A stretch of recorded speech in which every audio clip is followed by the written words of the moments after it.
This is my third attempt to say something just to affirm the beautiful work that you're doing. I also feel like I'm kind of like staring at you like, are you gonna, what are you saying? That's not helping.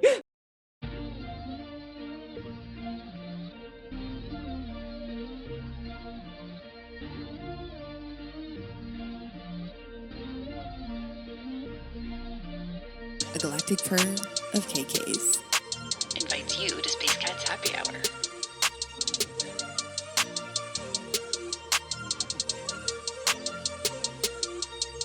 Let your mind relax. We meet in a dimension outside of time, where the playfully curious thrive. So go on, fill your tin cup chalice with the sacred elixir of creativity. Laugh till you breathe violet flame at the theme's absurdity. And above all, let out your full-throated song with us.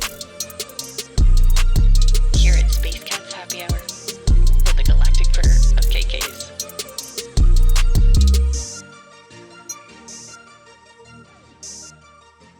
Welcome to Space Cats Happy Hour, where American KK and Zaddy Cat, who was Canadian KK, or is Canadian KK, but is now Zaddy Cat, we are here to share some major transmissions. Integrating identities. Yes, major transmissions. Whoa. Okay, we have to talk about what we just did. Yeah, we do. We do. Which was very fun and exciting. And I'm currently celebrating with my sweet little kitty on my lap and a bubble tea that arrived literally at the minute we finished the bubble tea. I was wondering about that timing. I was like, were you like in the middle of the session, like actually like ordering? No, because the thing opens a bit later. Mm-hmm. So I like scheduled it in advance before we got on the call together. And then, but it was just funny. The delivery timing was like incredible. Bing! Like I walked downstairs and I was like, it's probably been here for a few minutes. And the guy was just like in the process of putting it up. That's incredible. There have been so many interesting timing things. Yeah, it's just more synchronicities that we're on. We're literally doing exactly what we're supposed to be doing. And it feels really good to have that confirmation because, man, I have not been confident in that in a very long time. So it feels good to have trust in that. And I am celebrating with some mezcal because... liquid diet. I'm hard boiling some eggs because I'm gross. Gross diet. I'm trying to swallow the fucking mezcal and I can't because I keep laughing. It's like, what's the least celebratory thing you could do after a major, like just 3 hard-boiled eggs is what I'm going to treat myself to because that's what I have in the house. But I think we should actually take a little bit of time to talk about this feeling that we're in right now, which for me is in the transition, but in like the part where you're like, no, I'm like coming out of it into the place that I want to be from the place that we've been sitting in for a really long time. I think that's something nice to talk about, like that concrete aspect of what it feels like. Well, I had a dream last night that I was on a roller coaster and that the roller coaster was going in all kinds of fun directions to the point where I just closed my eyes and lost all sense of what direction we were heading, whether we were flying or standing still or any of that. So it felt really cool. It was like a whoosh. And then that I was also just in the middle of the void, like not in the void, not like we have been, but just in a space where I didn't, when your eyes are closed. And I was like, I have no idea where I am. And I'm okay with that. And I recalibrated to knowing that when I did open my eyes, whatever direction, even if my head was completely upside down from where I thought I was when I first started the roller coaster ride, I was still going to figure out how to walk forward like nothing had happened and just recalibrate to gravity being completely not what I was used to. And it felt really cool in the dream. And I was like, oh yeah, I can do that even in real life. And that's what I feel like I'm starting to do now, especially with kind of concretizing what we just did, which we're going to get into as far as like what my healing stuff can look like for other people, in addition to what I can do for myself. It feels like my body is lighter inside, like density has just like evaporated and it feels so good. Like I can actually move forward because I know that things are coming towards me. Like stuff is already changing And, we started the Patreon and we're doing this podcast. And so things little by little have been coming together. And now that's how you make the life of going forward, where it's now all of a sudden, not all of a sudden, but it feels like if you're looking back on it, like, oh, wow, last year I had none of this stuff. And now like months have passed and my life has changed completely and it feels really cool. But in the middle of it, you're just like, why is nothing changing ever? And we're in the void and blah, blah, blah, blah, blah. But I feel a whole lot lighter. And I feel like when more stuff is just going to keep coming in, like, do you want to do this? Do you want to do this? But a bunch of choices and you just get to choose what feels good to your body. And it feels like that density has just cleared out of me so that I know I'm in the new world, man. Yeah. And you were talking also about in that, at the end of what we just did, like you were feeling, anyway, we'll talk about what we just did when we did this stuff. That always bothers me when it's like you get like dribs and drabs of the thing. But body shifts. I was thinking about what it's felt like for the past year plus. So as I've already said on the show, my awakening happened in fall of 2019 and was very abrupt and followed a period of super long, well, it felt long to me, like three and a half year dark night of the soul, where I felt like I was dead. I felt like The Walking Dead. And then this awakening happened. It's super abrupt, shot me into the stratosphere of like relief, expansion, like tapping into abilities. And that lasted well into 2020, even with the pandemic, because I was so caught up in like things that I was learning and stuff. And then 2021, which, no surprise, was very challenging for everyone, but it was very challenging for me. I lost that buoyancy. We were going into that energy of like grieving feminine energy of despair. We were anchoring that and we were like bringing it up to be dealt with. And for me, being in it for so long, my relationship to when things take a long time in linear time, like that has a huge effect on me, is what I'm realizing. Yes. Like, my ability to hold out hope and faith as more and more linear time progresses, with not the changes that I want, or like the changes and then they stop again, or you feel like you're going backwards or back in the rut, and being put through that cycle again and again, that was all 2021 was just like, yes, that's exactly like, a little bit of progress and a million steps back. I know that was rough as fuck. Just mentally very draining and taxing. And I was new to my awakening too. So even though like I'm grateful for the level of expansion that they took me on, that I could still call back to at least and be like, no, I've literally already experienced miracles and I know that they're possible. So like, I feel very grateful that I had that. Like, I don't think I would have made it through without that personally, just like how my personality and temperament is. I think that's why my higher self like showered with me with that when they did, so that I could like hold on. But also it was this feeling of realizing in this really like creepy horror movie way of certain things, my ability to just allow things in my life, or not allow, but just tolerate things gradually getting a bit worse and then a bit worse and then a bit worse and then a bit. And then suddenly you're like, oh, how the hell did I get here? And you're like, when you finally admit it to yourself and you're like, oh my God, I've been here for like 6 months, just being like, no, it's okay. And like, some of that was very good survival coping stuff in the midst of a pandemic. There wasn't a lot of options for change or like shaking things up or doing things differently. So it was perfectly fine coping mechanisms, but it was just very like horrifying to me to like look back and realize like, oh, like my partner's health just slowly got worse and worse. He had this pinched nerve that it took forever to diagnose that was what it was. And it was just causing him agonizing pain. And he's actually doing okay now. We have a pain medication that is effective. And he's doing better, but it was just like this, like very creepy, and then my kitty as well. There was just stuff and then like just things about the quality of life in the apartment that I live, just realizing like this apartment has been a blessing, but it is so fucking tight. Like I deserve to live somewhere that is not the size of a shoebox, where I'm not constantly bumping in. Like anytime I try to move, I'm bumping into something. Like you just don't have that space to move around, like it's not too much to ask. Yeah, it's not too much to ask to have better than that, but I'm so good at, in some ways, being like, this is okay.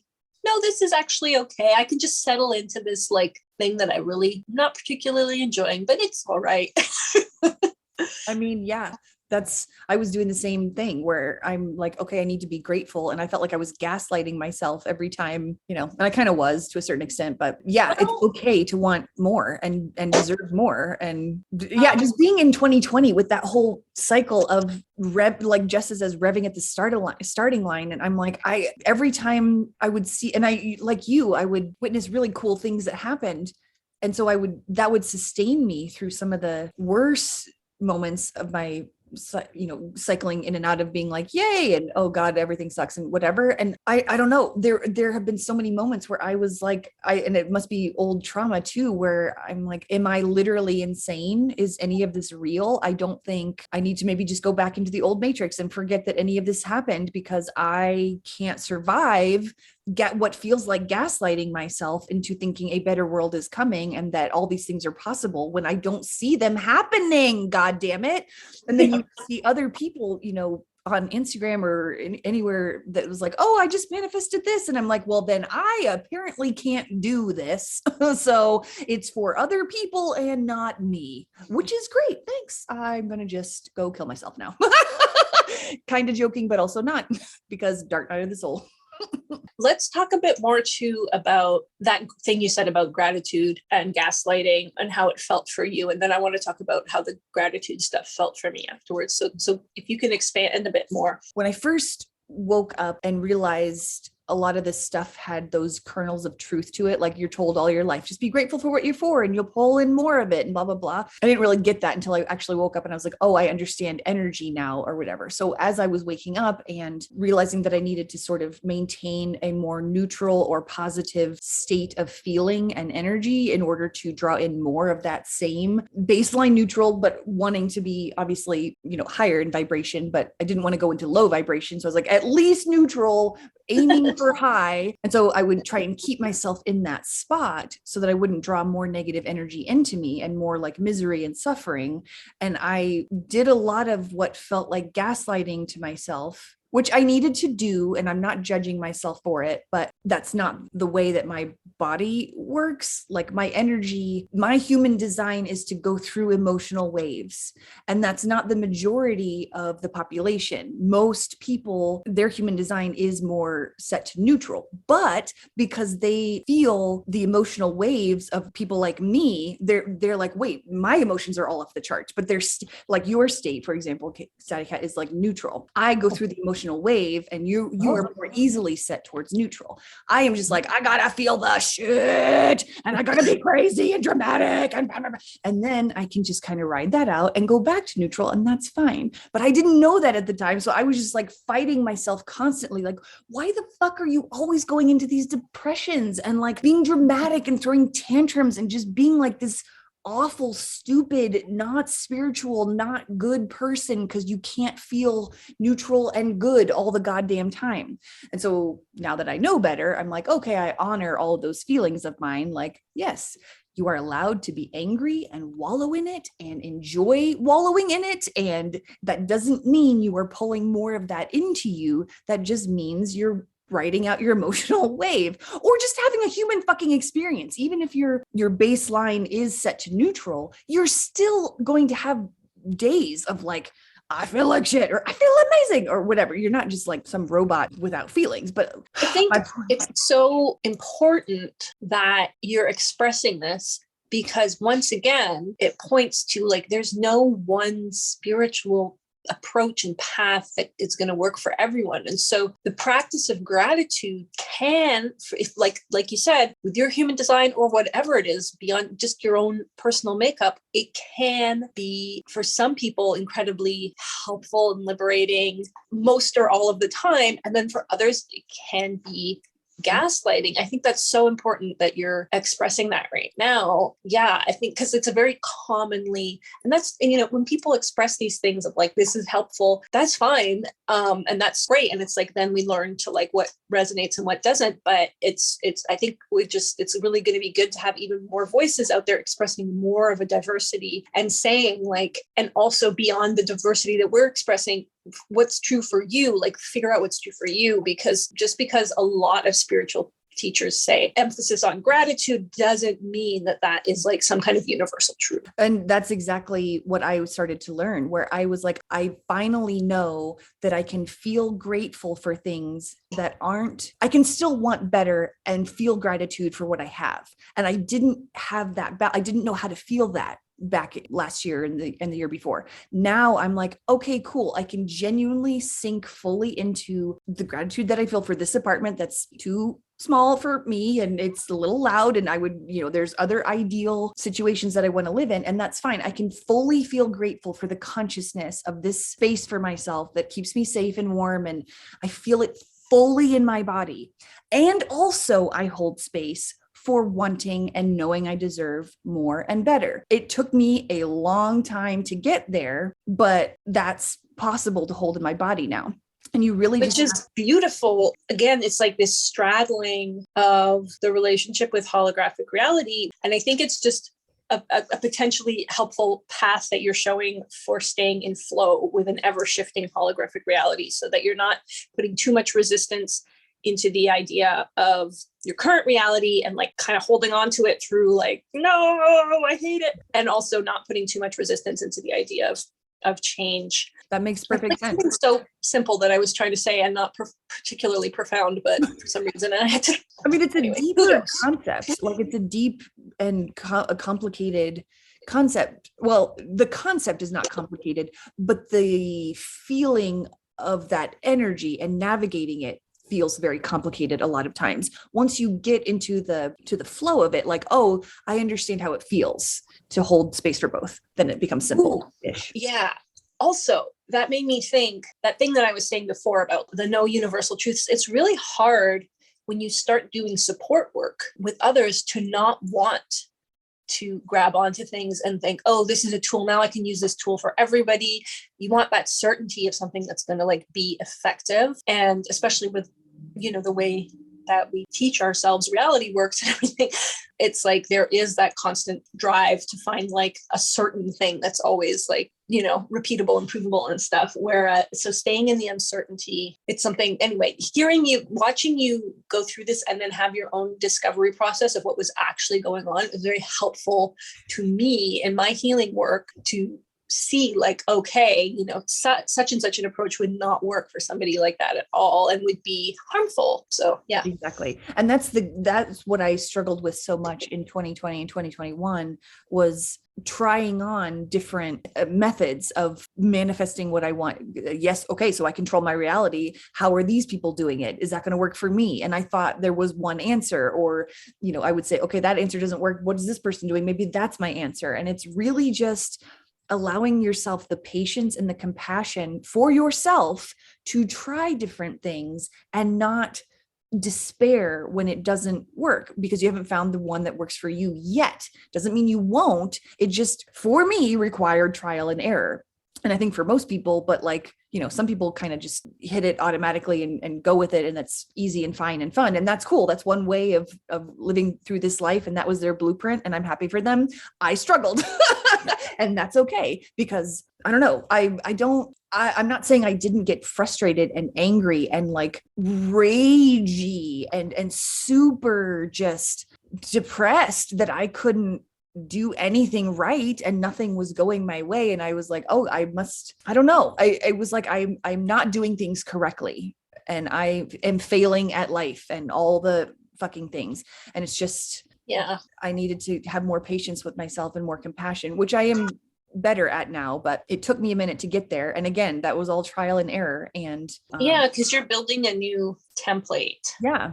Which is very cool. And I think for me, I found certain templates that immediately worked like surprisingly effortlessly. So there are a few things. There was one was then when it like I would hit walls for whatever reason, it was just like, what the fuck?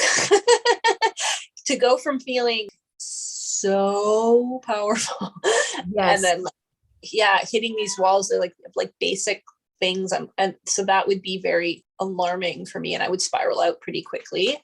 Yes. Two, Me too. I was integrating everything. My focus is really on integration. My lens that I look through, at least for now, is really on the polarity that we exist in. And I'm always seeing like, okay, what polarized things are being integrated? So for me, I finally realized that I was integrating very polarized parts of myself. So there was the part that was very comfortable in certain types of, I would say more like when you create the reality you want by like making it happen and kind of ignoring the rules, versus when you create the rally web by just really surrendering and accepting. So I was more comfortable in them making it happen. And that part didn't have a lot of patience for the parts of me that were very skeptical and wounded and doubtful and felt very hopeless and despairing and uncertain. And then those other parts, felt very judged and like kind of resentful of that part of me that was so confident and empowered and like definitely at odds with, like they didn't feel like they could be integrated. No, I love that you put it that way, because I wanted to say something like that and I couldn't figure out how to get the words out, but that's exactly, it's integrating the masculine and feminine, because you do need that pushing energy to like create things and all that stuff, but you also need that receptivity, that feminine energy, which has been completely offline for most of us for all of our lives. And so I didn't realize until very recently, and I'm sure it was obvious to everyone except for me, but I was anchoring in that receptivity energy. And it looked a lot to me like I was doing fuck all with my life and not manifesting anything and being a total stupid, awful, I put all the negative words on it that you can, because I certainly did that myself. I was like, I am failing. But I was anchoring in that energy. And I know a lot of us we were not, and I wasn't the only one, but I was not able to push through anything. I didn't have clarity on what I could do with my life. I was just sitting there. I still am sitting there in my little 9-to-5 job or whatever, but like I have more confidence now that was what I was meant to be doing. And I was not wasting my time, even though it felt completely like a waste of time because nothing was fucking happening. And I would do every so often, I would get to the point where I was like, okay, I have got to recognize the things that I do have, the things that have changed. What is my abundance? Like, what do I have, instead of focusing on what I didn't have yet, which is what I wanted, like a new life and all the other shit. So I would just take time to write out in my journal, even if I didn't fucking want to. And boy, did I not want to a lot of times. And I would be like, what do I have an abundance of? And I would just write out whatever the fuck it was, even if it was water or food or, just shit. And a lot of times every time my list was so much longer than I was aware of in my head when I was spiraling out about nothing going right. So it really helped me to write things down, to see them outside of my own head, of like, look at all the things that are going right. And that's part of what felt like gaslighting to me in the beginning, because I was like, well, why do I have to be grateful for things that aren't going well? Or why do I have to find the good in the bad? Because that feels like abuse. And it's, there's truth in that. That was true for me. And that was my story. And that's a valid story. And it's also true that I have grown to the point where I have that perspective of, now that has helped me see how much good it invited more good in and more magic in, and I'm seeing more and more of it. So yes, I felt a little bit gaslighted at first, but I needed to do that so that I could see how much it had grown and how many other good things were coming in. I don't know if that even makes any fucking sense, but it made sense in my head. So yeah, no, it does make sense. And for me, the gratitude process, for me personally, I wouldn't say it ever felt like gaslighting. I think for me, it was very empowering to learn that I could actually shift my mood, because I felt like my moods controlled me always, that I had absolutely no control over my anxiety or my moods that would come over me. Also had no idea what was collective and what was mine, but that's another story. Feel that one. Yeah. So being able to do that on the spot alchemy of like finding the things that I was I always went for things that I actually really felt grateful for. If I was in a shitty situation, I wouldn't say this works for some people. This is not me shitting on this at all, but personally, it wouldn't work for me to say like, oh, I'm grateful this situation isn't worse or whatever. I would start with something that I was actually like super, super grateful for, which doesn't have to be big, but I actually had to generate a real feeling of gratitude. And then it would to see how that could shift my mood internally, and then like through that just bring more harmony. Even if it wasn't making huge manifestations happen, it would just bring more harmony and stuff in my external reality. It was very empowering for me. And then for me, I think, so both American KK and I just went through this process with this person who had this a kind of a healer who has this approach, and I'm not going to get into saying who they are or whatever, but one of the things that they said I just didn't personally resonate with, but I get where they're coming from, was like, people can hang on too much to the good in a difficult situation, like finding the lesson in something horrific where there's no lesson to be found and stuff like that. And then it keeps them in that reality because they're like so concerned with finding the lesson in it. And I think I agree that probably can happen.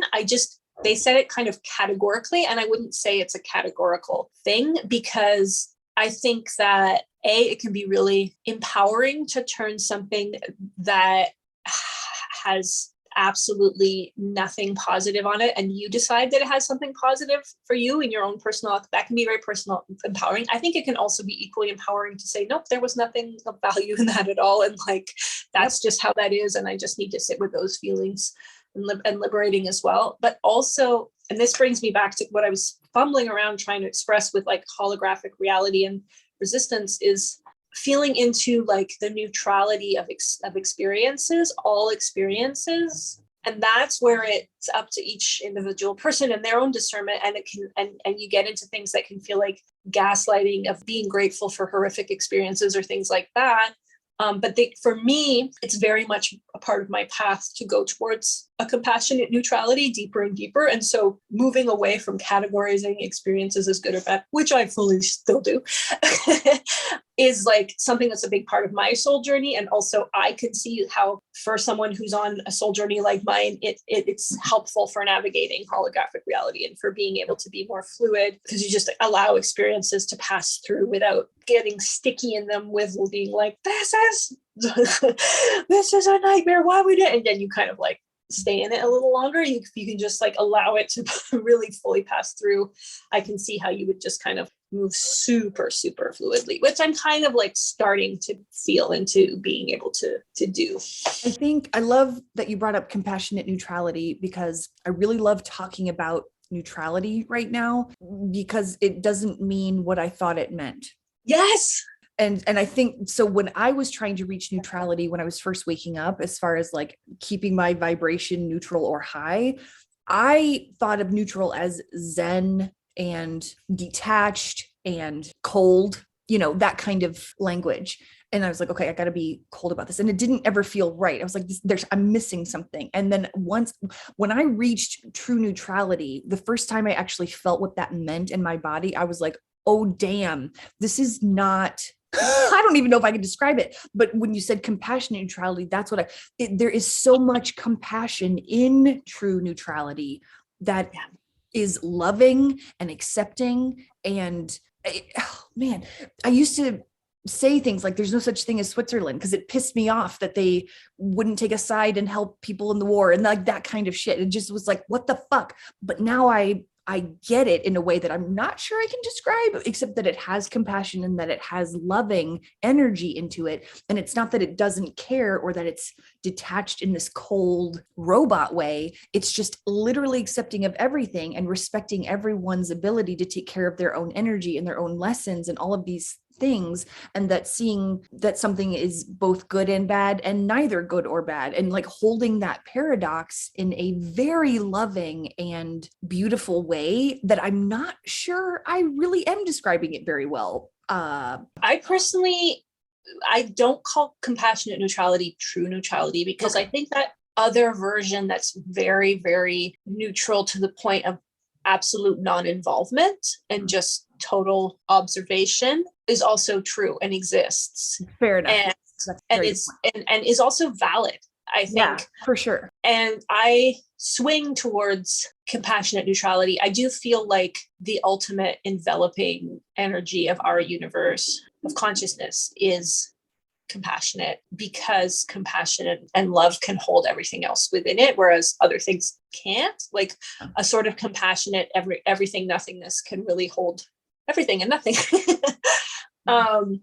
I think but that's what I meant. Sorry, when I just want to clarify for my own self. When I said true neutrality, what I meant to say was true neutrality for me. Like as far as the way I want to operate and how I want to feel. I have felt that cold objective neutrality, and that is also very valid and true, but like not a vibe I want to stay in very long, because it's better to me to feel that compassionate neutrality. So thank you for bringing up that distinction, because I wanted to make sure that was on the record.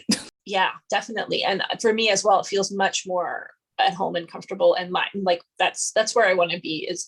And for me as well, the thing with neutrality of like moving from where I was, which I've talked about in the awakening episode, of how I was really raised to be preoccupied with the harm that we're causing all the time as a species, and then myself personally, and to always be really I don't know where I was going with that. Oh, right. Is that neutrality can be whatever. You can still take action and have preferences. For me, the neutrality part is you're not holding judgment and condemnation of anything for what's happening, and like hatred, that kind of energy. You're just holding compassion for everything that's happening, but that doesn't mean that you don't have any preference of outcome or any action, that you won't take any action. That's like completely separate from the energy of compassionate neutrality. Is any decisions that you make about how you want to align, what reality you want to align yourself with, and what actions you want to take, or what internal actions or external that you want to do to like make that happen. So if you're in a situation of conflict and you want to hold compassionate, unconditional love for all parties, that doesn't mean that you don't then also say, okay, and I also want to like support and send energy of protection and align with whatever. Like you can totally do that. Also, if I could finish a thought today, oh my God, these are things that I've been wanting to get out for so long. Okay, so there's that chunk, and then there's the cosmic.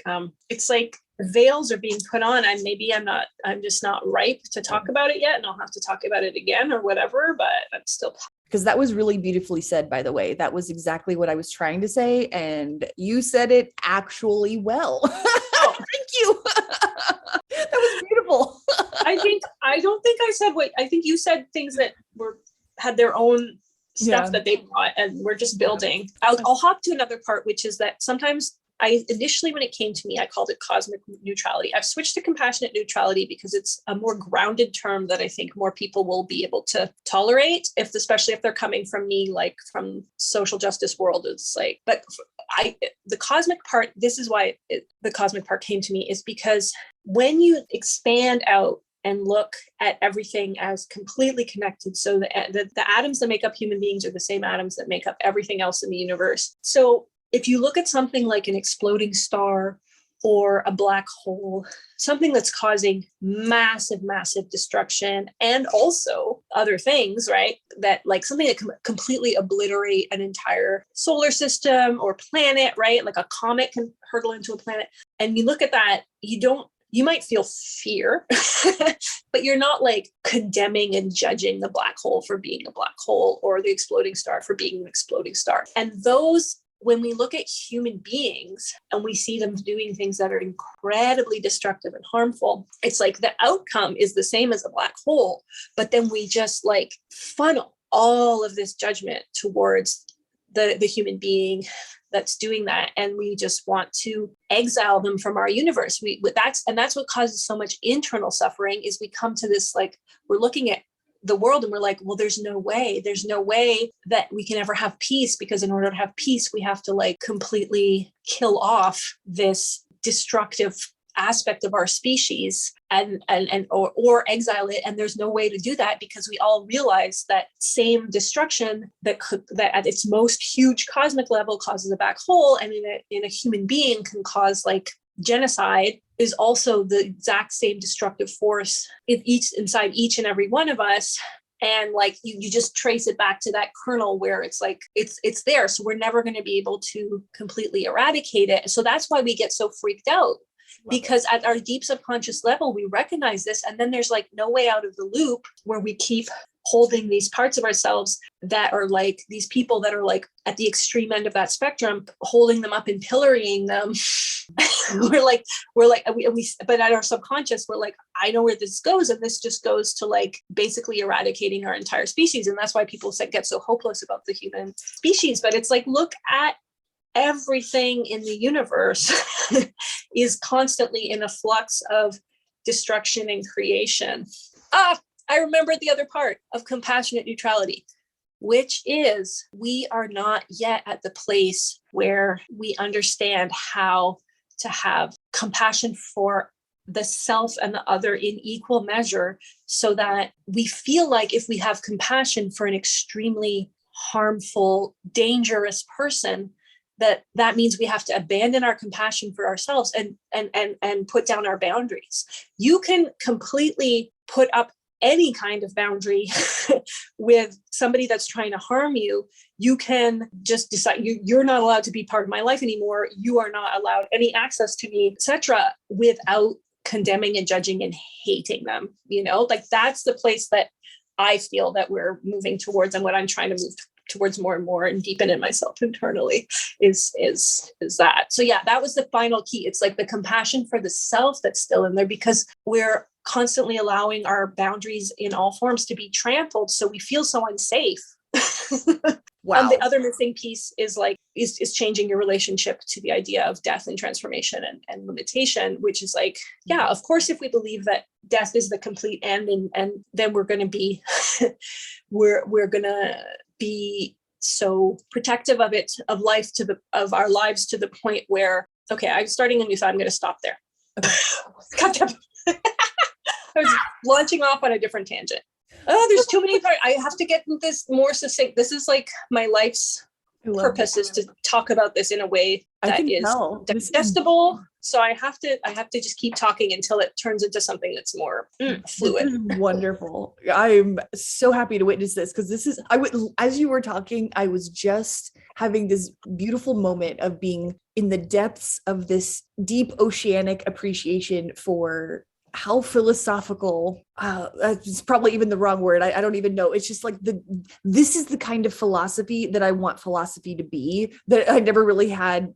I don't know. I'm not going to articulate this very well at all, but it's just like, this is not the shit that you study in our stupid education system. It's like, these are deep truth thoughts that I've not had access to people who think like this for so long. And even myself, I felt like I was cut off from myself and my ability to think like this for so long. I was like, I feel like I was not capable of reaching deep universal truths. And now here we go. This is it. Finally. It's so weird is like, I feel the same way, but then it's like every time, because I get these autocorrects, I've had them since the beginning of my awakening, of like random philosophers that I'd never heard of. And then every time I would look at them, it would be like they were saying the exact same thing, but it was like so arcane and so much intellectual jib jab around it. And then of course, like they would bring in their own shadows too, blah, blah, blah. But like, even and this is just like Western philosophy, but it's been everywhere. And like, if you look at like, it's like very simple. People also want to like overcomplicate. And they were like, well, what about the nuance and the complexity? And there's plenty of nuance and complexity around, but these like things are just like so beautifully simple that people reject them. And they've been part, like if you hear like something from a particular indigenous culture, and it's like, oh yeah, and it's like, oh yeah, this belief has been around for literally ever, but it just felt completely out of grasp and like hidden and like, yeah, exactly. I am holding space for that to be a very valuable path that humanity took, as far as falling away from that. It's kind of like the split away from oneness, where like, yes, the indigenous beliefs and truths have been there from the goddamn beginning, because it literally was the beginning. They've just carried this truth throughout those eons forever. And also a part of humanity needed to explore oneness and individual, and I am God, but not in the sense that like we are God as part of a bigger God, kind of thing. But just anyway, I'm reaching more of that compassionate neutrality for that path of needing to go off and explore the depths of what I would consider a horrible existence.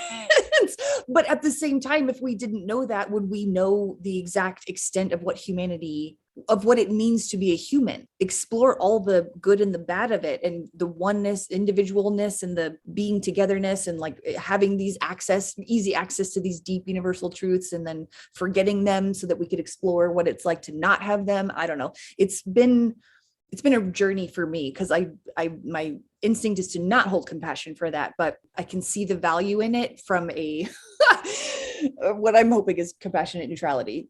But yes, those original truths have always been here, and it's just like a source knowledge has always been here, and it just gets covered up with our own shadows or our own darkness when we try to express them and access them. And yeah, it's good, this level of accessing it. I might cut that out. I don't know that I liked what I said, but anyway, I like that. Another thing that came through, I'm making a connection between when I was talking about that part of me that didn't fully resonate with the person saying, like, if you try to look for the lesson or the good in something there's just no good, and you're going to stay in that energy. I feel that that's also something that we project onto compassion. We have compassion for someone who's doing something that we consider very harmful and awful. Then we're going to be complacent, and we're not going to take any action to rectify.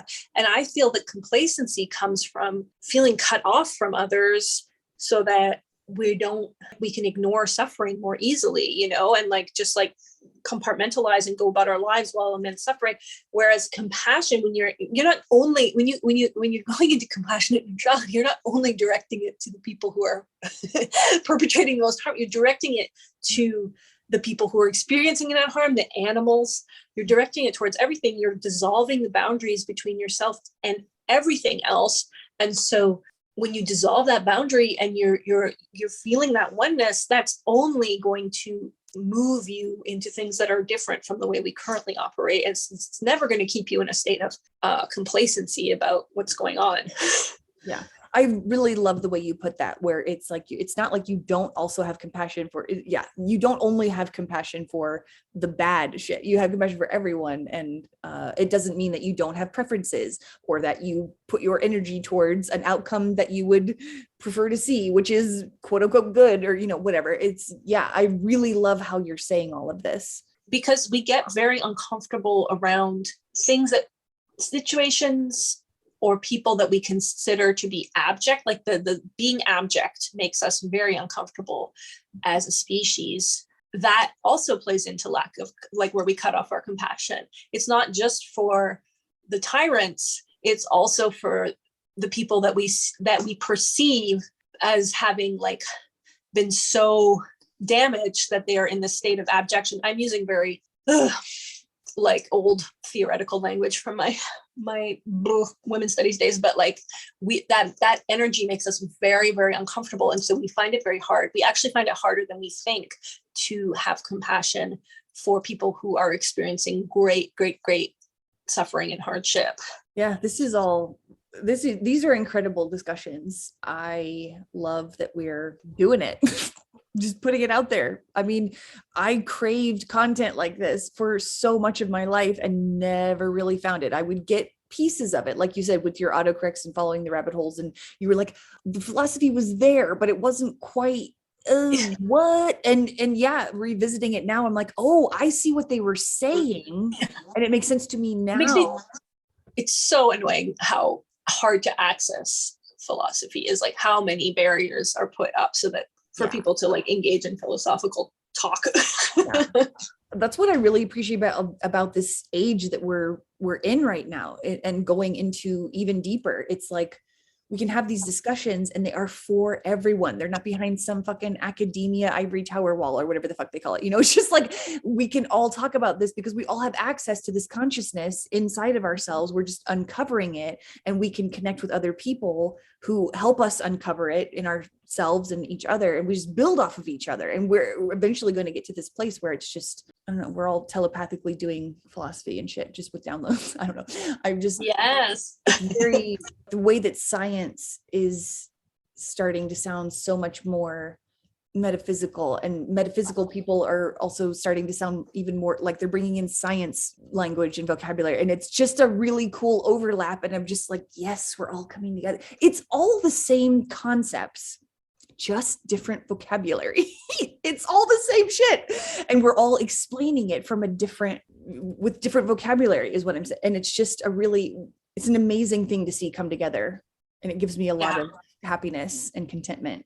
I also want to go back to what we were talking about before with what it feels like to shift out of. So for me, shifting out of that, it felt like that brought its own set of triggers up, because specifically the energy of shifting out of like a period of stagnation, what feels like perceived stagnation, has always been a huge trigger for me. That it always brings up shadows of like, I can't do this, I'll never do this. So when in December 2021, at the end of last year, I zooped in around my birthday for a couple of weeks into this energy of expansion again. And I was like, oh my God, I feel it. I feel what 2022 is going to feel like. And then when I went back for like that Venus retrograde, and it was so intense and so fucking like underworldy, like excavation trip. I got those fears came up really strongly in me of like, oh, like I was supposed to, I'm supposed to get into this new energy, but it's always coming, but never arriving kind of thing.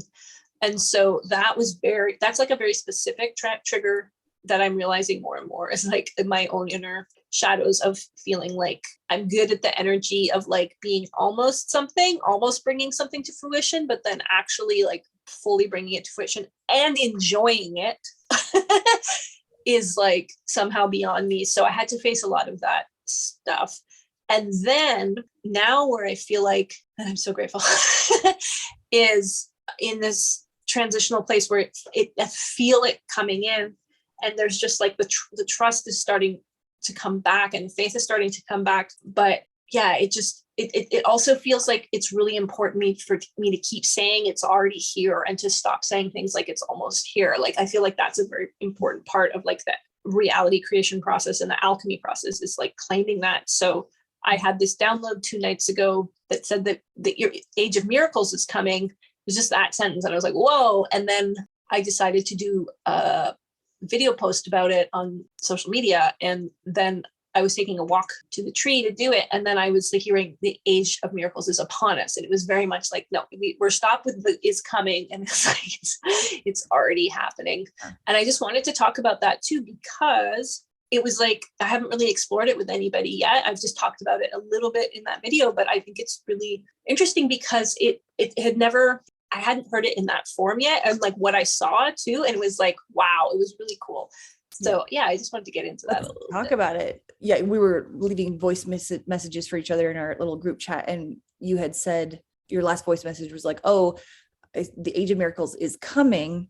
And then as I was listening to you say that, I was like, wait, that doesn't feel right. It feels like it's already here. And then immediately your next sentence was, and actually my guides were like, no, it is upon us. And stop saying it's coming because it's already here. And I was like, oh my God, I felt that too before you even said it. And earlier that same day, I had already been thinking about miracles in general. Like I didn't think I was capable of witnessing them or experiencing them or any of that stuff. I thought it was for other people like you, because I have witnessed miracles with you around, and I just am so grateful that I'm friends with a miracle worker. And then I was like, wait a minute, you are also a miracle worker. Like, this is why we are all here. And that's why it's possible. It's so funny because Jupiter is in Pisces, and Jupiter has been in Pisces since like, I don't know, it's been a couple months. And it's, as soon as it came in, we were all just like, the astrologer group that I'm in, we were all just like, happy Jupiter and Pisces day. Oh my God, the hope is back. The faith is back. And it wasn't like immediately that day or whatever, but it gradually. What day was it? Sorry.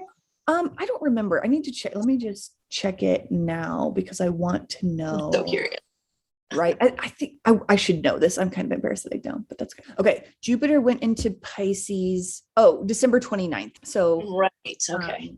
Yeah, that made sense with your timing as far as like I know it was earlier than that, but we all knew Jupiter was coming into Pisces, and it was just like, oh my God, it's Jupiter Pisces day. So it came in right at the end of the year. And then so gradually throughout January and February, I was like, oh, I actually do feel hope again. And I feel really good. And like, yeah, very Jupiter and Pisces vibe-y. And so I think that energy has been gradually sinking into my awareness and knowingness and into my body in a way that feels true now, where it was before I was just sitting in this soup of, I don't think anything is possible.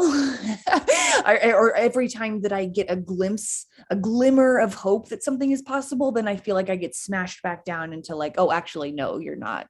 That's not for you, or that's not coming to this world yet, or okay, it's going to be another, how long is it actually going to be before it's actually here, but yeah, yesterday I was very, very much feeling that miracles are possible vibe. And it felt so fucking good because it felt true in a way that it has not felt true in ever.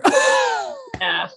Amazing. I like what you said about making sure that it's not a codependent savior type thing where it's like, Oh, yeah. I want you to sort of go, you say it better than I do. So I'll let you explain it. Well, first of all, miracles are very fun. Yeah. And that's why we're going to experience them as miracles, because really it's just the way we live when we're, when we're in our expanded state. It's just natural and normal. But what's fun is getting to experience them this way, like, oh my God. So I didn't think this was possible. And now look, it's actually happening. And what? Exactly. I think they often correlate with like speed, like things happening really fast, out of the blue, like quick changes kind of energy too, whether it's like health or financial or like at a global level, like sudden peace or like something really great happens for people who've been suffering a lot or something.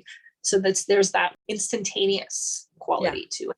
And it's exactly, we are meant to experience that and to all be bringers of miracles. And yeah, it's not like the special people. And I think when you start, at least if you're not like, haven't been growing up with this, like me, like I didn't grow up with miraculous, magical things happening all the time. So when you start really experiencing and tapping into that energy of like, whoa, something can happen instantaneously, it's like super natural to get extremely excited. And from a place in your heart of like relief and love and like, oh my God, we can actually do something about all of this pain and suffering. You want to start spreading those miracles everywhere and just being like, well, let me, give my family members all the miracles that they want and my friends and blah, blah, blah. That's great. Me personally, I'm saying that's great because I think there are people who are going to like operate in different ways. And there are people who are just going to not really consider energetic boundaries that much when they're spreading miracles. And that's also a path that you can take. But for me, for my karmic history, interfering on other people's behalf and trying to impose my idea of what's the best for them is not good. It makes me feel unsafe. It doesn't make me feel good. So for me, it feels codependent. It feels controlling and like I'm trying to control and dominate the reality instead of like learning to really just flow with it. So I used this approach so I was in an energy healing class that I took with Cindy Dale. And it's just a very simple approach that she taught. And I loved the way she taught it because she was very non-judgmental about it. She was talking about when she first discovered her healing abilities, how natural it was to want to just like heal. And even her psychic abilities too, like, you just go in and get the information and you're helping and it feels great. And then she said she developed this technique called spirit to spirit, where she would affirm her own spirit, meaning her higher self, and then the other person's, and then the greater spirit. So by doing that, I say I affirm my own spirit, I affirm the other person's spirit, and I affirm my team of guides and allies, their team of guides and allies, and the greater spirit. So in affirming their spirit, you're always putting their higher self in control. You're not doing anything that their higher self won't allow. And it's that easy. And you can apply it to a person or a collective or a location or anything, an animal, whatever, land, planets. And it's very effective and easy. So that's one part that prevents you from like getting into like karmic messiness. And then the other part that I really like is she always affirms like greater spirit, whatever that means to you. For me, I think of it as like unity consciousness, source, and ask them to guide the process. And that takes my little human avatar out with my ideas about what's best for things. And it's just like, you guide the process, you tell me what's best, and like you say what should happen. And I think those are just like, for me, very good like techniques to keep me from, because I definitely feel that tendency myself to be like, no, but like I'm so like loving and I just want, love and peace and abundance and health for everybody. So obviously I should, meddle behind the scenes in my friends' lives and just make their dreams come true for them. I mean, And it's it's a natural like, no. tendency. Yeah, I'm the same. When I first started feeling that energy, I was like, ooh, and then I could wish for this for someone and this for, I was like, wait, let me just, whatever their higher self is actually wanting, let me just wish for, not wish, but like, let me think of, oh, that would be nice if this lovely thing happened for this person, and make sure that that energy is for, what I'm saying is it feels resonant, what you're saying, as far as sending something that works in the best interest of the person's higher self and source and all the higher perspectives that we just can't have because we're not that person. Noah has a nice approach too that I like from Synchronicity podcast, where he likes to do like, and I've done this one, it's really cool, futuring, like imaginal techniques in the future, where he would imagine everyone in his life, all of his loved ones, he would imagine sitting with them at some indeterminate point in the future, but like really tap into it viscerally, get as much like physical details of their voice and everything and the feeling of it. And he would imagine that person just saying like how great things were going and how good they felt. It was very generalized. I think with his approach, I don't think he was doing spirit to spirit, but I think he also just in a very organic, natural way would leave that up to like, he like sets the intention and then leaves it up to whatever. But that's also like a really like simple, easy way to do it. Yeah. And then you're going with like the emotions, as opposed to like, oh, they have that house that they wanted, or like that, like that when you're starting to get into like, it has to be these specifics. I was just going to go back to like how nice it was with the Cindy Dale, because she talks about like, trying to do things for her sons that were very natural and she didn't have judgment for it. And then also like what can happen if you override the higher self. Let's say you're like, this is too painful to see my friend suffering with this health condition. I just want to, see them heal. Not saying, but I may have done this in my early days. You can experience a miracle, and then that higher self will then bring that energy right back if they're supposed to, and it'll just manifest in a different way. And boy, will you feel like shit. So man. Yeah, we never know what other people's higher selves have chosen as exactly. Yeah. So that's rough. Anyway, that's just me and my path too of learning. Oh yeah. I wanted to talk about like, there's a lot of internal blocks that come up with miracles. And I think it's going to be interesting, specifically what they showed me. This is what I hadn't seen before, was like when they said the age of miracles, was like, they were showing me really clearly, like, yeah, it's going to be like a crazy time on earth, because things are like going to be happening all over the place. It's going to be like, people are just going to be spontaneously cured. They're going to be, the work that holistic energy healers and stuff do is just going to be magnified. So it's going to be like, whoa, you can get healings like for things that were thought to be incurable are curable. There's going to be like super fast, like medical advancements and discoveries. And it's just so interesting because of the way that we're already so in our own realities, people are going to experience that very differently. And so for some people, miracles are just going to become a more and more central, normalized part of our lives. And then for others, it's going to still seem really fringy. And then for others, there's going to be like fear, and people are going to be like, whoa, probably like turning back to religion or whatever to grasp onto something to like explain and feel more. Yeah, anchor. So it's going to be trippy. Yeah. I don't know. I just like to it's fun to like feel into that. And it is fun. That's what feels so nice about right now, where it finally feels fun again. And I'm not saying I didn't have moments of fun and joy and all that good stuff in the past couple of years, but man, when you go through a dark night of the soul that lasts like 5 goddamn years, and then you have the spiritual awakening, and like there's a fucking pandemic and all the world seems to be shitty, and you're like, what the fuck am I doing? And it's been a lot of that for so long that I'm like, oh, here we go. It feels so nice to be in this lighthearted, way less dense mindset and energy.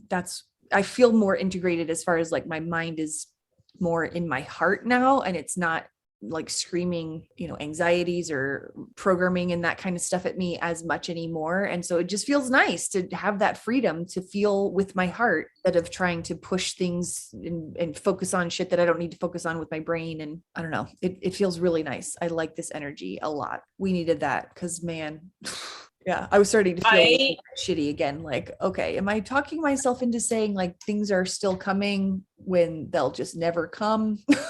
How long am I going to say, oh, it's coming, it's coming? I want to talk a little bit in a second about like how we're already feeling it this week with what we just did and like other stuff. But before that, I just have to get out. This is like hopping onto a different topic, but while it's on my mind, I want to say it. Going to the Russia-Ukraine stuff, couple of things. Number one, I talked on another previous podcast about sending the healing energy to Ukraine, which by the way, used spirit to spirit for the whole everybody there, the region, the land, the ancestors, all of them affirmed everything. When I did that, I asked how long we were going to be in it for in that kind of that conflict energy. And knowing that timelines are like very fluid and there's no guarantees, but they said 6 to 8 months. Not too bad. Yeah, not that it's always going to necessarily be at this level or whatever, like, but just like that is going to be something. Yeah. And then the other thing about that was, and I can't believe I forgot this. This is like how my guides sometimes like help me have fun revelations. Because I kept thinking, I had that dream before the pandemic.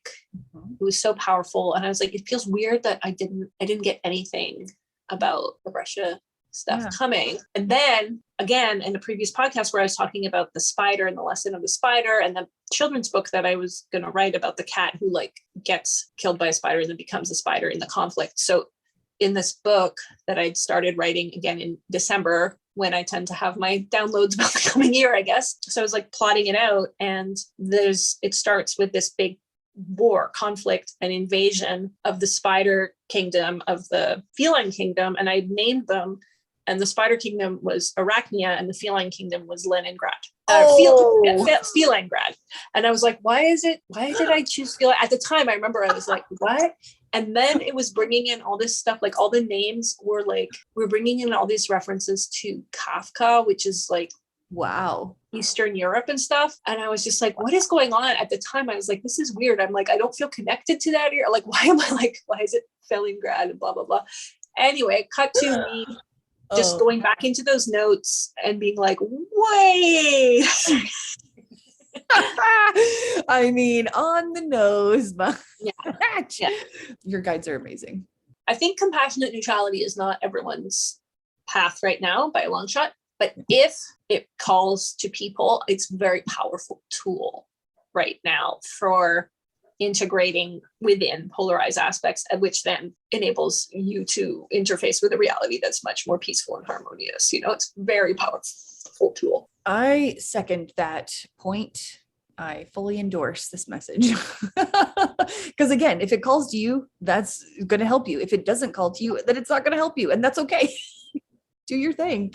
We're all here to do different things at different times. We're all in different phases, and nobody makes fun of a caterpillar for being a caterpillar when it's not a fucking butterfly. Like, all phases are necessary.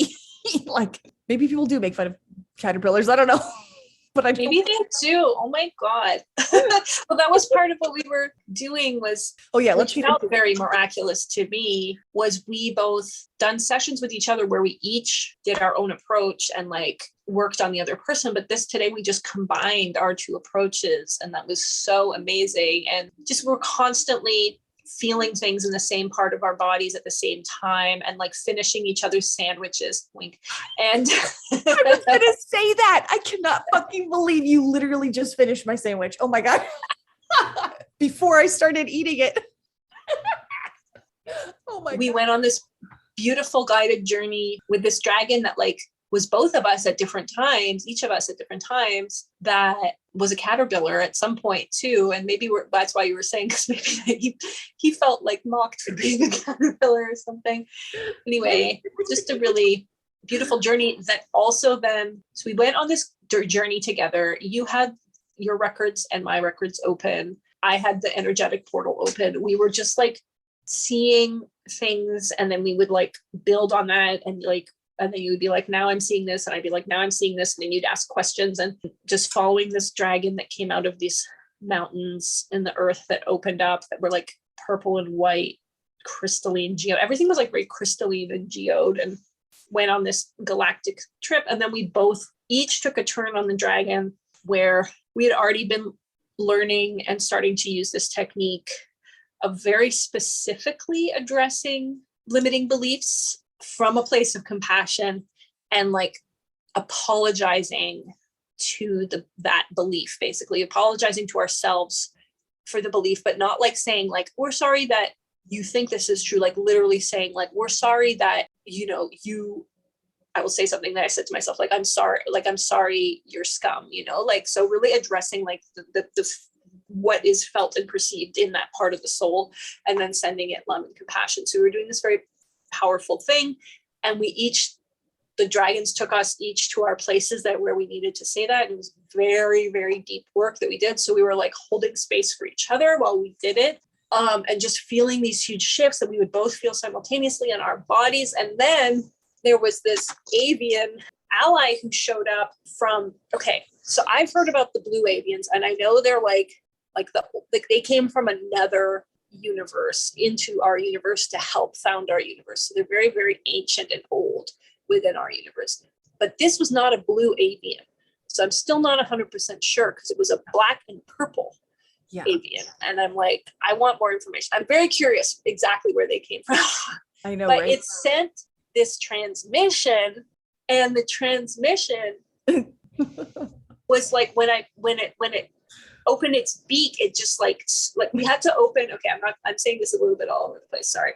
We just came out of this energy. It was a lot, but like we had to open all of these energy centers on our body, including wings, talons, little devil horns on our head, tails, and especially the high heart, the thymus was like the main portal that the transmission was going to come through. And then the bird like opened its beak. You saw it very raveny too, which was really interesting. And you were the one that identified that it was black and purple. And it emitted the screech, which was like the scream of the sonic winds, which felt like the period pre-universe, when there was just like sonic winds and like nothingness. And we both got scared. We were like, Jesus, like that's intense. And I felt my energy center start to be like, yeah, thank you. And then the cosmic bird was like, no, it's okay. And it made like hard eyes at it. It's like, don't worry, it's all good.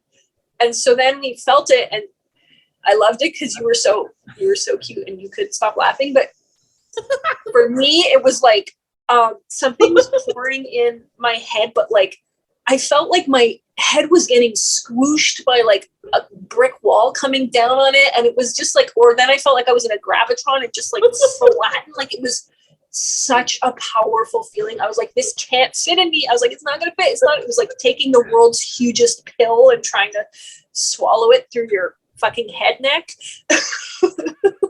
And it was so intense. And then it was like wave after wave, but I was like, oh, not a what. So I was like, we should maybe just post the tiniest clip of that just to show work. Cause I was like, God, please. And then like, you're just like laughing your ass off the whole time while I was like looking like I was like in a revivalist, tent possessed by the spirit or the Holy Spirit or whatever. And it was so intense. And they said it was going to be a big data packet that we were receiving. And I still have no idea. I mean, it's been like 20 minutes. I don't know what the hell it was, but it was very exciting. It was so cool to do it simultaneously. I just loved that. That was one of the most incredible experiences I've ever had. It is so fucking cool. We just were able to take our time. We didn't need to rush through anything. It was just... Yeah, because normally in sessions, I'll be like, okay, wait, I got to get this before it disappears, or, oh my God. And the records were very clear. Just take your time. You're not going to lose anything. You can literally rewind if you need to, like take your fucking time. And it was very much to me, I don't even know if I said this during the session or not, but it was very much like, come back here anytime. If you finish the session and you are like, wait a minute, what about that bird? Or what about this part of the phase or whatever? It's like, come back into it. and if we do it, well, I'm going to say when we do another session, because there's no if. Yes. That was way too much fun. So when we Yeah. do another session, it doesn't have to be there if we don't want it to be. Like whatever comes up is going to come up. But also, if we feel like going back, it's like chapters. You can like, I don't know, and you build the book from the chapter that you're in, and there's no ending to any of the chapters. It's just whatever journey you want to go on for a minute, you know? And so it's always going to be there and it's never going to be lost. And it's so nice to know that, because I can trust the records that literally nothing is lost, because they keep everything. They don't, everything is always stored forever. And I didn't feel like I was any sort of panicky, like, okay, wait, I have to learn this or it'll escape me forever kind of thing. So we can definitely go back there and explore whatever we want. And I want to do that a lot, because it felt so nice to collaborate on this. Like the energy flowing through me was not like anything I'd experienced in quite a long time. It was not heavy or bad or anything, but it was a lot. And I was like, this feels like we are really doing something. And it feels so good to do something finally. Yeah. And it allowed me to tap into a new species wound that we're working through. I just remembered that because in my sessions, a lot of stuff comes up. So the AI wound, there's like a parallel reality, at least one, probably multiple realities, where we've played out AI timelines that were very traumatic. And so there's a lot of people hold that trauma from having like participated or experienced those realities in their bodies. And so that comes through to be like integrated and cleared. And so there's the AI one, there's genetic modification one, which was, you know, how the human species was created according to the galactic mythologies or histories. So I've tapped into that one. And then this one, I can't even remember now. It's like such a fog, but I know it was the assimilation wound. Oh, it was the Borg you were talking about. That's right. You were in a portion of the journey where you were, because I was talking about galactic jellyfish, and then it took you on a trip of talking about like Mass Effect and this Borg type thing. And then as soon as you said the Borg, I was, and like how they went around taking, like assimilating every species that they encountered and like bringing it into them. And I heard, we're the Borg, that's what we're doing. But like, it's these cycles that we've completed in traumatic ways that we get to redo in like beautiful, joyful ways. So it's like, we're the Borg, but we're going to experience the joyful version of that. So it was the assimilation wound. And I was like, woo, the assimilation wound, how interesting. Yeah, that one's not come up before. Man, assimilation wound. I mean, yeah. And that, when you said all that, when that came out, it didn't scare me, but it definitely like made me sit up. I was like, we are the Borg, that's what we're doing. But it felt joyful and loving. And I was like, oh yeah, the hive mind that we're all kind of afraid of. And yeah, the assimilation wound feels very relevant right now, because we're revisiting. Yeah, I guess we're revisiting those old timelines. What a fascinating fucking session, guys. Man. When the dragon, when it was your turn to journey with the dragon and he was you, he had bat wings with a little crystalline energy harness around him. So cute. And when it was my turn, he had these big dragonfly wings, huge dragonfly wings. And also on the back of the spine, up the spine of the back of the dragonfly wings were like other little fairy and butterfly wings.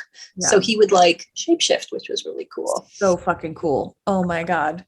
What a fascinating journey that was. And we cleared out so much shit. I could feel it moving out of my high heart and whole chest, like actual heart and like chest area, just, and even my leg. It was the trauma that we have stored in there.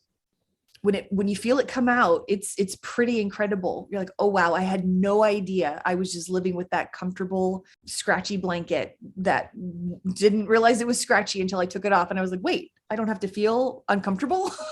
Oh, thank you. That's great.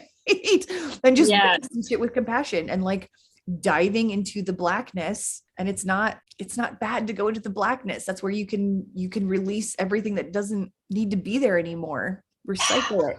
Oh, and you had your mandrake tree ally. So fucking cool. You, and I had a rabbit at one point, a really cute rabbit from one of my favorite children's books. It was so nice. So that was one huge aspect, being able to do that, feel those simultaneous things. They feel so natural. That's another thing. This is interesting, like also to talk about like how we come up against internal blockages and stuff around miracles or like reticence or no.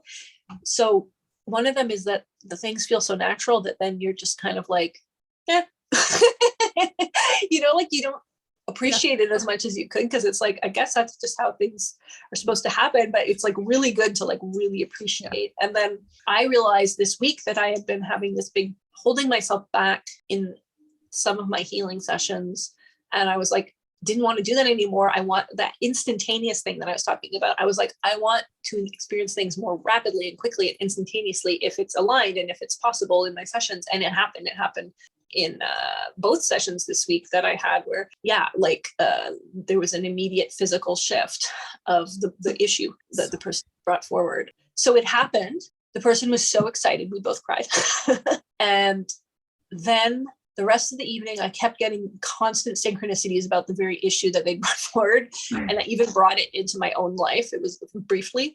So it was like flickering. And then throughout the evening, I found myself really downplaying it and being like, well, it was probably already going to be resolved. And I just like hastened it, like I was just like, boop, boop, boop. It's so easy to do. So much stuff immediately comes in to try to like minimize, get your brain to not, to forget, or just not really latch on to how awesome these things are and like how joyous they are. These programs are pretty persistent. And I know we're not always going to have them because we're obviously stronger than them and we don't need to let them in, but like it's part of our transmuting all this crap and getting it out of our systems completely. Like they need to revisit us so that we can clear them for good and all that stuff. But man, they really do like to come in and be like, well, are you sure it was you and not just the way things were supposed to be anyway? And you didn't really do anything. Very easy to fall into. That has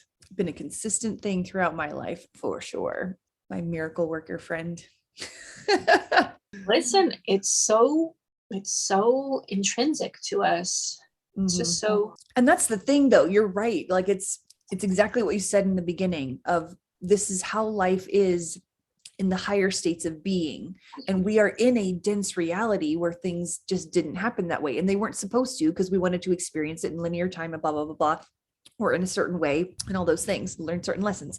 But now that we are going into these higher states of being, it's what seems like miracles to the denser realities is just the way life is, And so it's not really, it's a miracle in one way, in one reality, and it's not a miracle at all in another way. And we're probably anchoring in both of those polarities or whatever. And that's going to take some work, but like we went through all of that shit to be prepared for this, where any of that old energy is going to not feel as heavy and impossible to navigate.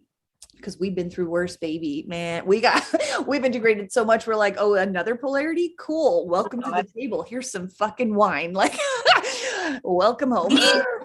We also, in our mutual journey, because we were doing such deep clearing, we went into really dense incarnations, very, very painful patients that we had. And also, pulling out the aspects of them that we really enjoyed, which was again part of this like neutrality of experience thing, like tapping into that part of unity consciousness that's like, yeah man, like I'm down to experience whatever, like I'm an infinite being, let's try this for a while. And it's like, oh, this is really dense, but I kind of like it. That was the big thing of like, I needed to revisit the real dark evil shit that I had done that I liked doing. And I don't know, man. We got into a little bit of the dark shit that I've done. I've done a lot of work on that on my own, into like really like I would call it going into like the psychopath energy that I had embodied in other, and like is I still feel seeds of it express itself in this incarnation and stuff, like where I was like like just torturing people. Yeah, it was, I found listening to you go through yours so powerful and so amazing. And I was just like, also just, I think if you're ever listen to it, no pressure. If you listen to it again and you ever want to talk about it publicly, like what came out, I do think it would be fun to do an episode where we talk about other incarnations and what's come forward, because that has been such a crucial part of my journey towards like greater and greater self-compassion is like really looking into those lifetimes where shit got real. Yeah, I think I have been trying to do that without knowing that that's what I was doing for quite a while. And I'm talking like probably most of my life at this point, because I have memories of me trying to like really get into feeling how it would feel to be a certain character in a book or a movie or whatever. As I was growing up, I'd be like, what does that feel like to be so evil, or whatever the thought was, or whatever the character was? I've done this forever. And so now that I know that's what I'm doing, I'm like, oh, let's do that consciously and actually pull up memories if we need to, or whatever it is that needs to come up that I need to witness. And I can already tell you right now, I am ready to talk about that publicly, because this is the kind of shit that other people need to be hearing so that they know that it's possible for them to do it too without judgment, you know? And I'm totally ready for that. Yeah. And I had not been doing that throughout my life. I had been putting those parts of me in like the farthest little box that I would not accept as part of me. And I would just really just be scared of in other people and be like so judgy and hateful towards. Oh shit, I have been there too, because I want to hide from fucking plenty, but I just have a few memories of just being very interested in, not a few memories. I have enough memories of both, where it's like, yes, I wanted to explore this darker aspect, and yes, also I would run from it. But I at least had that openness to it that is helping me now, because that's a hard place to get to, you know, not everyone can get there. And I'm sure I didn't get there in other lifetimes. And now this lifetime, I'm ready to do that. So that's why I'm doing it. It feels so good. I know. Good to look at those parts of you. Like there's always ways that they express themselves in the current incarnation, those parts that we've exiled, and to just drop the judgment. It's just indescribably healing and comforting and scary, you know, and triggering, but healing and comforting. I've been trying to go through another wave because I was feeling it again, like coming up. Nothing can be a quick shot to bringing you back to your own inner judgmentalness. Then do a quick scroll online. It'll show you something that will trigger you, and you'll be like, ugh. And I just, it's that just feels so tiring to me now. Like, and thinking about how I spent my whole life, decades, just completely saturated in that energy and that emotion is like so exhausting to me now, because when you lift it off, it's so liberating. It's so liberating to be like, I don't have to pick a side, because I have been every side. Yeah, I've been every side, but also like picking a side in this reality is not going to bring my desired outcome. So it like completely, so it's not like I'm abandoning it and then I'm just like leaving the world to burn in ashes and being like, I don't care. It's like, no, picking a side is antithetical to what I want to do, and not picking a side is going to bring me into my my more desired reality. So that's so liberating, because like it used to come with so much guilt if you didn't pick a side. Yeah. I'm not supposed to pick a side. Yeah, the guilt for not picking a side. I like how you brought that up, because that is definitely relevant to my own struggles right now as well. And that's where my mind immediately goes, is like, do I agree with this or do I disagree with this? And if I disagree with this, what am I going to do about it? Also so controlling, right? There's an aspect of being, not an aspect, there's a huge component of being on the side of like good and light and like kindness and love. That is so fucking controlling. I always get crusader energy from it. That's how it says crusades. And I have direct ancestral and past life connection to crusades on both sides. Yeah. And so it's like defenders of the light, you know, like that, like feeling so firm in your purpose and so on the side of the right, and like just being so fucking controlling.